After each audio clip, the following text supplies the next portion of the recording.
Sahabat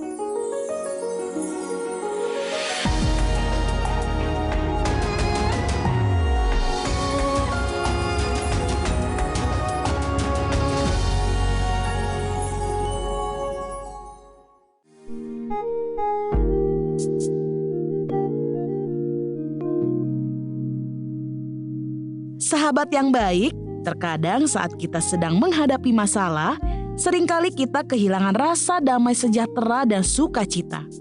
Karena kita terlalu khawatir dengan masalah yang sedang kita hadapi.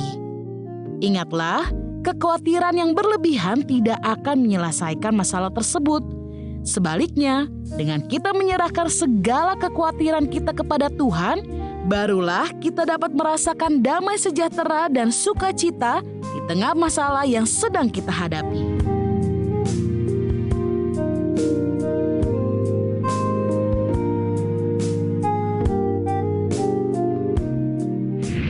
Halo sahabat yang baik, berjumpa lagi di program Terang Kasih.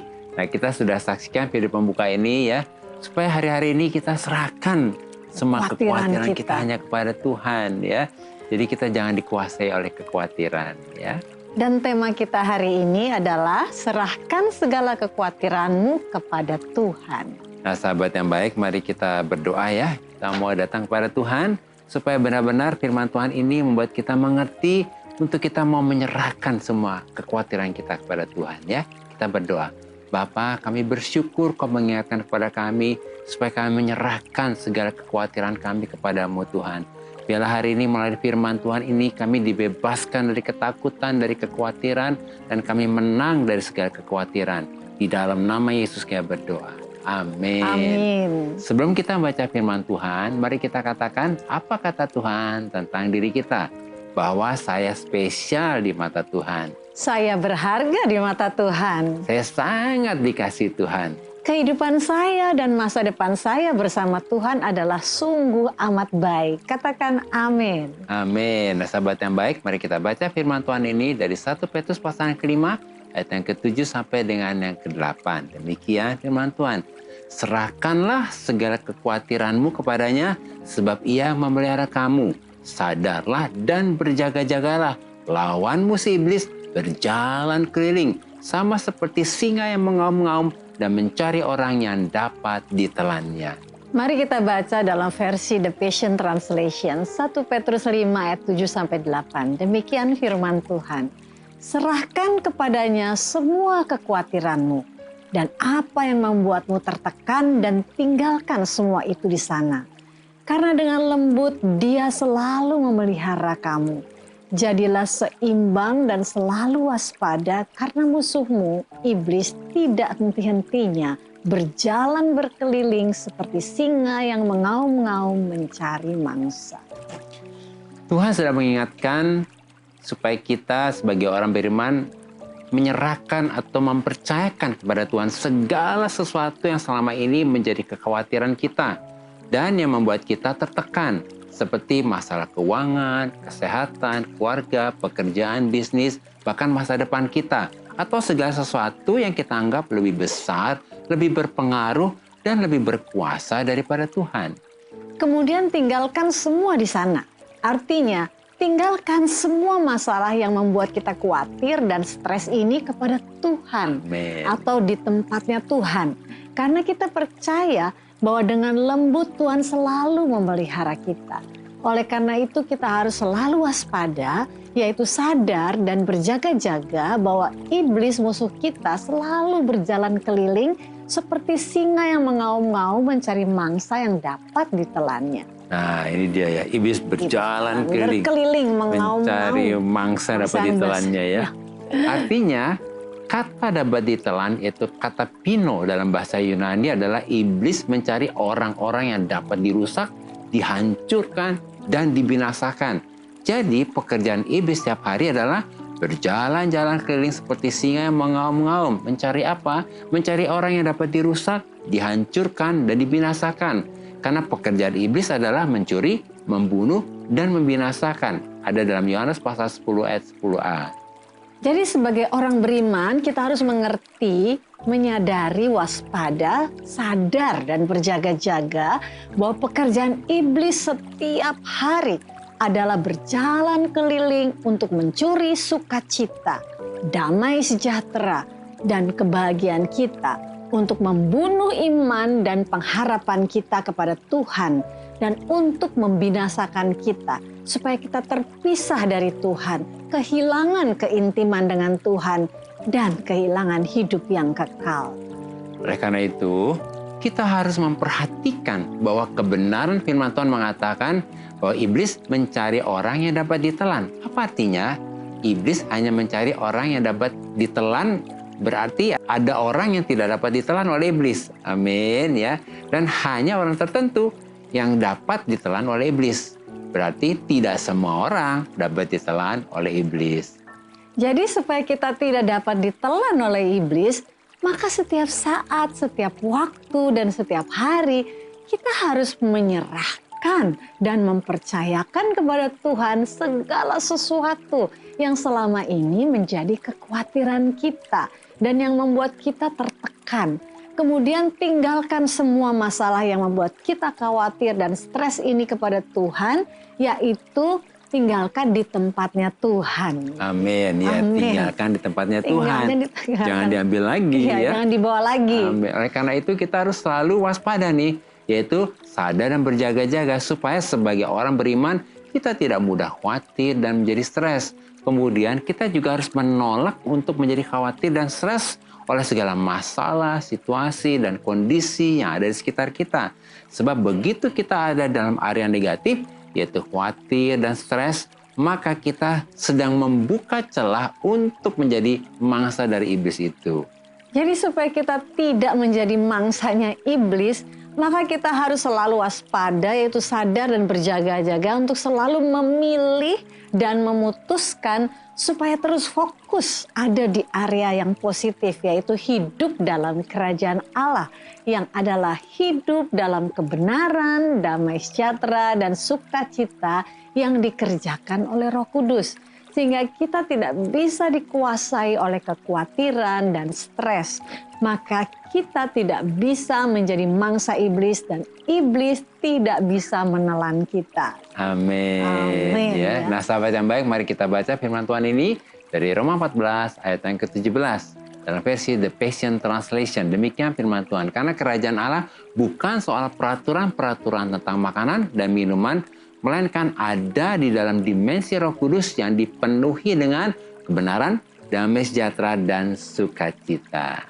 Supaya kita tidak ditelan dan tidak menjadi mangsanya iblis, maka kita jangan mau dipancing, ditipu, diperdaya, dan dimanipulasi oleh iblis. Supaya kita keluar dari area yang positif dan pindah ke area yang negatif. Yaitu kita jangan fokus ke masalah kedagingan yang memikirkan makanan dan minuman, tetapi kita fokus hidup dalam dimensi Roh Kudus yang dipenuhi dengan kebenaran, damai sejahtera, dan sukacita. Nah sahabat yang baik, melalui renungan singkat ini kita dapat menyimpulkan bahwa tidak semua orang yang dapat ditelan dan yang menjadi mangsanya iblis. Oleh karena itu, kita harus selalu waspada, yaitu sadar dan berjaga-jaga. Kita harus menyerahkan segala masalah yang membuat kita khawatir dan stres itu kepada Tuhan. Dan kita harus terus fokus hidup dalam kerajaan Allah, yaitu hidup dalam dimensi Roh Kudus yang dipenuhi dengan kebenaran, damai sejahtera, dan sukacita. Nah sahabat yang baik, demikianlah firman Tuhan untuk hari ini. Jangan kemana-mana, pastikan tetap ada di Terang Kasih.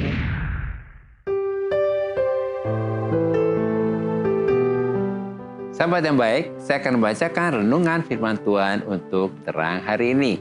Mari kita buka Alkitab kita sama-sama. Kita akan baca dari Yohanes pasal yang ke-10 ayat yang ke-10. Demikian firman Tuhan. Pencuri datang hanya untuk mencuri dan membunuh dan membinasakan. Aku datang supaya mereka mempunyai hidup dan mempunyai dalam segala kelimpahan. Inilah pekerjaan iblis, yaitu mengambil atau mencuri damai sejahtera, sukacita, dan kebahagiaan kita, kemudian membunuh iman dan pengharapan kita kepada Tuhan, lalu membinasakan kita supaya kita terpisah dari Allah dan pada akhirnya binasa. Sedangkan yang dilakukan Tuhan kepada kita adalah memberi, yaitu memberi kepada kita kehidupan yang adalah kehidupan Zoe Life.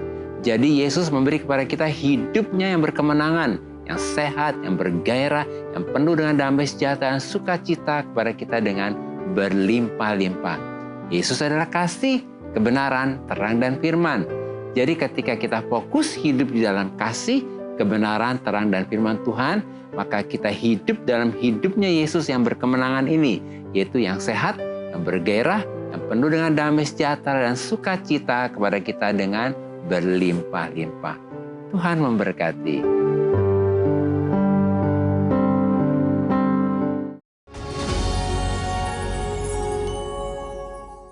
Halo sahabat yang baik, berjumpa kembali dalam acara Terang Kasih dengan tema serahkan segala kekhawatiranmu kepada Tuhan. Nah sahabat yang baik, ada beberapa DM masuk, salah satunya kita akan baca ya dari Haris Fadli. Shalom Terang Kasih, shalom juga Haris ya, senang sekali kalau bisa menonton juga malam ini ya. Saya mau cerita tentang hidup saya. Sebagai kepala rumah tangga, gaji saya tidak sebesar istri saya. Kadang ada perasaan tidak enak dengan istri saya, walaupun istri saya menerima itu. Tapi dengan keadaan ekonomi yang akhir-akhir ini sedang tidak bagus, ada kekhawatiran dan sedikit frustasi. Kenapa kok saya tidak mampu membantu perekonomian keluarga? Tapi entah kenapa buat saya tetap kuat adalah istri saya. Dia yang menenangkan saya kalau Tuhan pasti akan kasih rezeki. Mungkin bukan lewat saya, tapi bisa istri atau dari orang lain. Saya cuma mau berterima kasih sama istri saya yang sudah mau terima saya dengan kondisi apapun. Dan kami yakin Tuhan penuhi semua kebutuhan hidup kami. Tuhan memberkati. Wah, luar biasa kesaksiannya Pak Haris ya. Dan ini juga luar biasa buat istri dari Pak Haris ya. Iya. Memberikan kekuatan untuk dalam kehidupan suami istri, bukannya berkompetisi. Iya. Saya gajinya lebih besar, kamu gajinya kecil, dan yang kedua bukan saling menuntut, tapi justru saling mengisi, saling melengkapi ya. Jadi di dalam firman Tuhan bahwa kita harus tahu bahwa di dalam kehidupan pernikahan itu penting sekali kesehatian. Kesehatian, iya. Dan tidak ada kompetisi. Dan yang ketiga dalam pernikahan itu kita harus tahu berkat itu dari Tuhan. Amin. Ya. Dan di mata Tuhan pria dan wanita itu sama. Ya. Tidak ada wah saya mesti gaji lebih gede. Enggak begitu ya. Nah, karena apa? Pernikahan itu berkatnya kan dari Tuhan.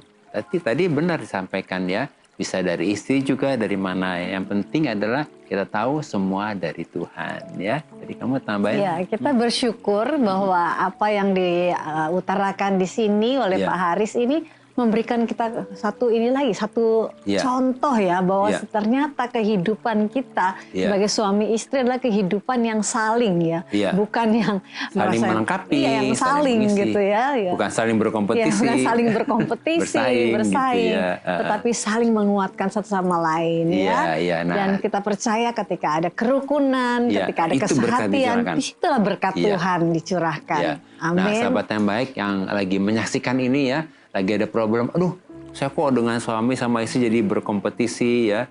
Karena di dalam Tuhan, kesehatan itulah yang mendatangkan berkat. Amin. Ya. Kita berdoa ya hari ini. Terima kasih buat Haris yang sudah memberikan kesaksiannya sangat memberkati. Dan kita akan berdoa supaya melalui semua perjalanan iman ini makin sehati dan makin hidup menjadi berkat ya. Kita berdoa Tuhan, kami bersyukur buat kehidupan saudara kami Haris dengan istrinya yang saling melengkapi, saling mengisi dan tidak ada kompetisi. Biarlah hari ini kesehatan kerukunan mereka membuat mereka hidup di dalam kemenangan, hidup di dalam berkat Tuhan. Diberkatilah Haris dengan keluarganya, dengan istri dan anaknya. Kayak berdoa juga untuk para sahabat yang baik yang sedang menghadapi problem seperti ini. Kayak berdoa, biarlah di dalam pernikahan tidak ada kompetisi, tidak ada persaingan, tapi biarlah kami saling sehati suami istri dan berdoa bahwa berkat hanya datang daripada Tuhan. Di dalam nama Yesus kita berdoa. Amin. Amin. Ini ada lagi dari Ana Pardede. Ya, Pak Agus dan Bu Mala. Ya, Ana ya. Kami berharap Ana juga menyaksikan ya saat ini ya. Katakan demikian, tolong doakan mama saya sudah beberapa hari terbaring di rumah sakit karena natrium rendah dan fungsi ginjal turun. Mama juga sempat ngelindur omongannya, mungkin karena kurang tidur memikirkan penyakitnya. Mohon didoakan untuk kesembuhannya agar bisa berkumpul kembali dengan keluarga dan bisa beraktivitas kembali. Tuhan memberkati. Terima kasih Ana untuk DM-nya. Tentunya kita akan doakan. Satu hal, biarlah saat ini kita datang kepada Tuhan. Sang penyembuh itu. Sang penyembuh itu. Dan menyerahkan semua kekhawatiran kita kepada Tuhan ya. Karena Tuhan yang sudah menyediakan segala sesuatunya, bahkan kesembuhan juga untuk Mama. Amin. Ana bisa datang kepada Mama, bacakan firman, minta doa kepada Tuhan. Firman apa yang bisa menguatkan Mama ya? Karena di sini tadi dikatakan Mama ini jadi sempat ngelindur omongannya, mungkin kurang tidur, memikirkan penyakitnya. Boleh tidak Ana doa sama Tuhan, berikan kepada Mama firman Tuhan. Karena firman Tuhan itu adalah roh dan hidup. Amen. Itulah yang akan membuat Mama tidak lagi khawatir memikirkan penyakitnya. Tetapi berserah dan percaya kepada Tuhan Sang Penyembuh itu ya. Kita akan doakan untuk mamanya. Kesembuhan anak, mamanya Ana. Demikian juga untuk sahabat-sahabat yang baik yang mungkin juga saat ini mengalami hal yang sama. Biar kita saat ini bersehati meletakkan kekhawatiran kita kepada Tuhan dan membiarkan Tuhan bekerja menyembuhkan kita semua. Amin.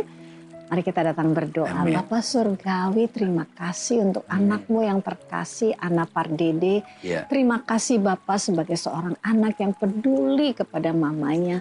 Dia datang kepadamu karena dia tahu bahwa hanya Engkau Sang Penyembuh itu.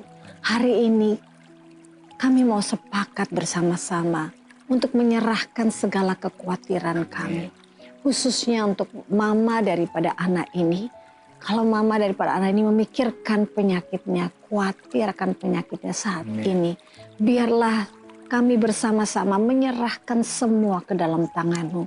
Karena kami percaya firman-Mu. Bahwa Engkau yang melepaskan kami, membebaskan kami, memberikan kepada kami kehidupan yang luar biasa baiknya, kesehatan yang daripada Engkau, kesembuhan yang daripada Engkau. Hari ini kami meletakkan kekhawatiran kami ke dalam tangan-Mu. Dan biarlah kami dipenuhi dengan sukacita, khususnya bagi Ana dan mamanya. Penuhi mereka dengan sukacita dan pengharapan yang penuh kepada Engkau. Tidak lagi melihat kepada apa yang dirasakan dan apa yang menjadi sakit penyakit yang diderita oleh mamanya ini. Hari ini kami bersyukur kepadamu. Kami percaya ketika kami menyerahkan kekhawatiran kepada Engkau, maka damai sejahtera Allah itu akan memelihara hati dan pikiran kami. Biar hari ini kesembuhan yang daripada Tuhan bagi roh, jiwa, dan tubuh daripada mamanya anak ini terjadi. Di dalam nama Yesus kami berdoa. Amin. Amin.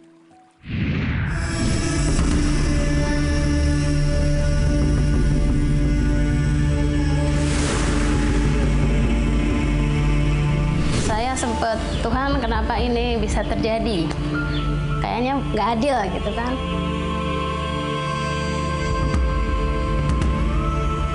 Saya dulu sebelum mengenal Tuhan Yesus, saya orangnya minder.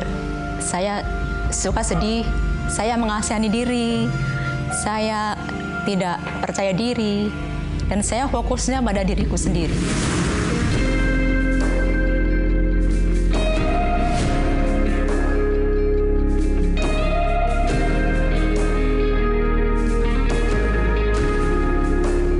Kondisi seperti itu, tapi tetap sukacita. Karena apa? Kita merasakan pemeliharaan Tuhan, ajaibnya Tuhan itu kita alami di sini. Karena apapun yang saya lakukan itu untuk Tuhan kok. Jadi saya tidak mengharapkan untuk nanti Tuhan, kalau saya melayani nanti Tuhan berkati. Tidak. Sama sekali tidak ada pikiran seperti itu.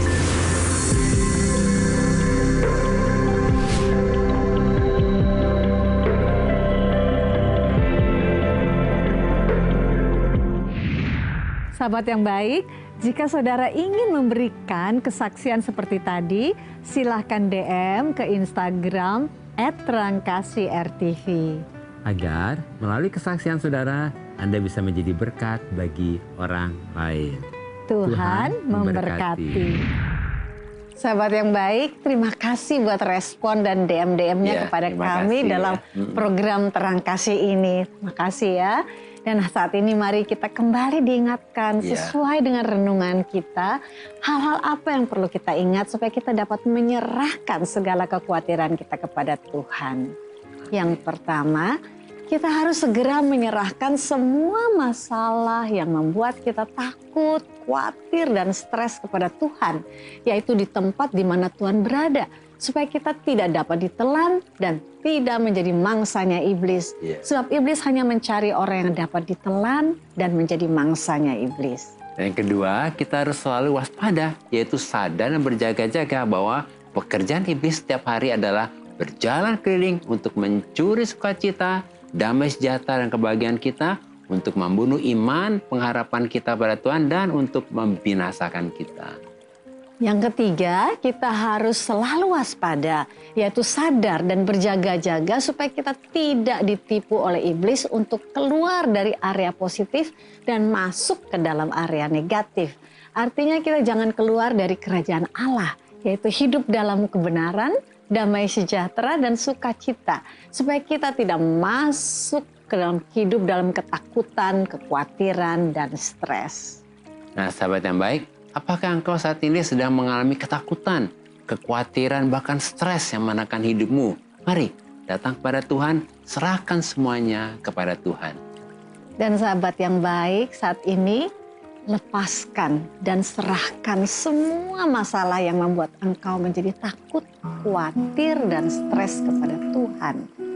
Lalu katakan kepada jiwamu, hai jiwaku, jangan takut, jangan khawatir, dan jangan stres. Percaya dan berserahlah kepada Tuhan. Sebab Tuhan lebih besar dari masalahku, dan Tuhan yang menyelesaikan semua masalahku saat ini juga. Amin. Mari kita datang kepadanya. Kuasa-Mu terlebih besar, Tuhanku terlebih besar. Tak pernah terlambat janji-Mu ya Tuhan, menolong hidupku. Kuasa-Mu terlebih besar, Tuhanku terlebih besar. Tak pernah terlambat janji-Mu ya Tuhan, pulihkan hidupku. Ku percaya Kau bekerja mendatangkan kebaikan, mendatangkan kebaikan.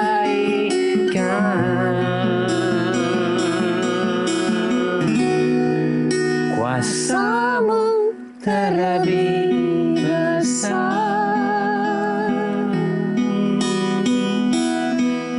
Benar Bapa, kami sangat bersyukur. Saat ini juga kami bangkit dan kami menolak segala ketakutan dan kekhawatiran dan stres yang ada dalam hati, pikiran, dan perasaan kami. Kami menyerahkan semua masalah kami kepada Tuhan dan percaya Tuhan yang menyelesaikan semua masalah kami. Oleh anugerah Tuhan, Roh Kudus menolong kami untuk selalu waspada, sadar, dan berjaga-jaga, supaya kami tidak menjadi mangsa iblis dan memampukan kami untuk terus fokus hidup dalam kerajaan Allah, yaitu hidup dalam dimensi Roh Kudus yang dipenuhi dengan kebenaran, damai sejahtera, dan sukacita. Dalam nama Yesus. Amin. Terima kasih sahabat yang baik sudah setia menyaksikan program Terang Kasih. Sampai jumpa kembali di episode selanjutnya. Tuhan memberkati. Ku percaya